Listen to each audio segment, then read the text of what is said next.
Axşamınız xeyir dostlar. Hər gecə bir nağıl dinləməkdən yorulmadınız ki? Elə isə keçid alaq növbəti nağılımıza.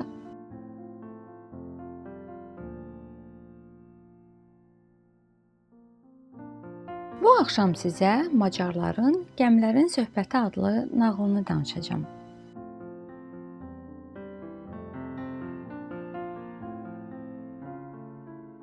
Çox qədim zamanlarda yaşlı bir gəmiçi vardı. Ömrünün çoxunu yelkənli gəmilərlə səyahət etmiş bu gəmiçi çox sevdiyi gəmilərin dilini anlayırdı. Taxtaların cırıltısından, yelkənlərin yellənməyindən nə demək istədiklərini başa düşürdü. Bu dəfə onun olduğu gəmi limanların birində uzun fasilə verdi. Qoca gəmiçi sahildə gəmisinə yaxın yerdə quma uzanaraq dincəlirdi. Birdən gəmilərin söhbətini eşitdi. O diqqətlə dinləməyə başladı. "Hey, qoca dostum," böyük gəmi dedi. "Bizim də artıq vədimiz tamam olur, elə deyilmi? Bəlkə də sabah gedəcəyimiz səfər son səfərimiz oldu. Onsuz da əvvəl-axır hamımız dağılıb gedəcəyik. Mən bunun dənizdə, dalğaların arasında baş verməyini istəyərəm." "Düzünü desəm, mən də belə bir son istəyirəm.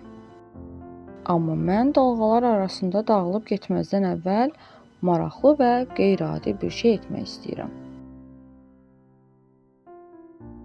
"Necə bir şey düşünürsən? Nə demək istəyirsən?" "Necə? Misal üçün, sabah gəmiçilər bizi kirşələrlə suya düşürmək üçün çiyinləri ilə itələyəndə mən yerimdən tərpənməyəcəm. Axırda hamını köməyə çağıracaqlar və mən ən son gəmi fəhləsi gələndə quş kimi uçaraq suya düşəcəm. Həmin fəhlənin gəmi heyəti və kapitan arasında hörmətinin artmasını istəyirəm." "Çox gözəl dostum, dayan görək, mən də bir şey fikirləşməliyəm. Hə, tapdım. Bizim kapitanın arvadını tanıyırsanmı? Çox xeyirxah, hamıya kömək edən bir qadındır. Amma kapitanın səliqəsiz saqqalı, pinti görünüşü arvadını narahat edir. Həmişə arvadı saqqalını kəsməyini xahiş edir. Kapitan isə heç qulaq asmır. Sabah mən də kapitanın saqqalını kəstirəcəm." Ertəsi gün həqiqətən də kiçik gəmini dənizə salmaq istəyəndə o elə dediyi kimi elədi, müqavimət göstərdi. Nə qədər əlləşdilərsə, gəmini suya sala bilmədilər. Lap axırda gəmilərin söhbətini dinləyən yaşlı gəmiçi kapitana dedi. "Kapitan, bu bizim balaca fəhləni də çağır."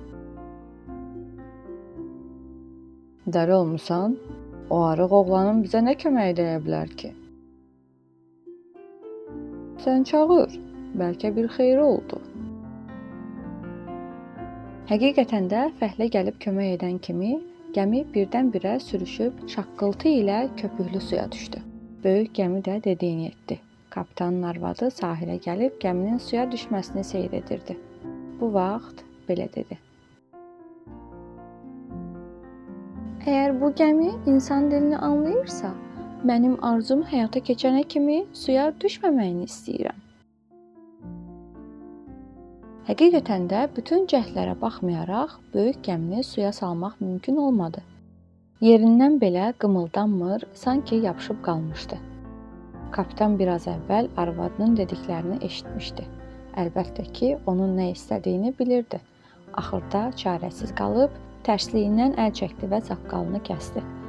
Ancaq bundan sonra böyük gəmini də suya sala bildilər.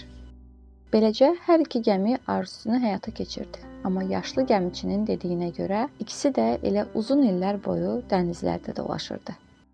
Bəlkə hələ də Qara dənizin sahillərində üzürlər.